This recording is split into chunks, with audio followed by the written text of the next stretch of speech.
Lors de leur réunion, ils doivent tourner leur visage vers le royaume des cieux et demander que l'aide du royaume de gloire leur soit accordée.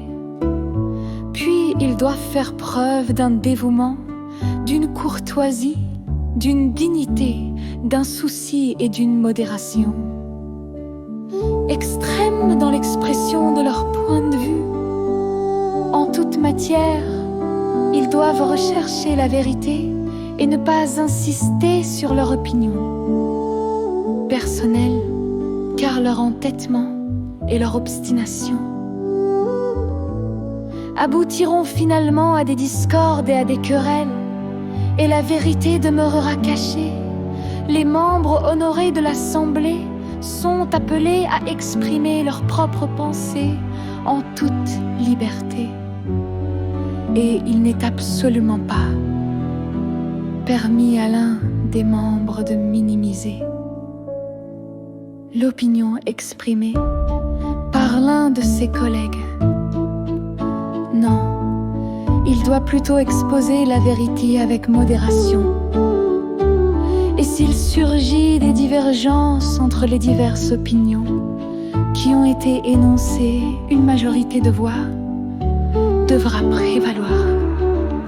Tous doivent alors obéir et se soumettre à la majorité.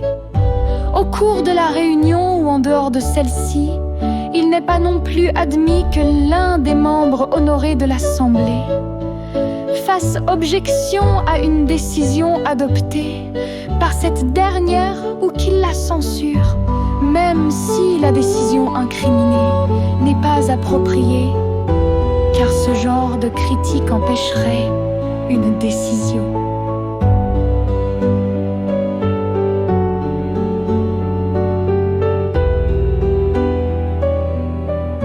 Quelle qu'elle soit d'être exécutée.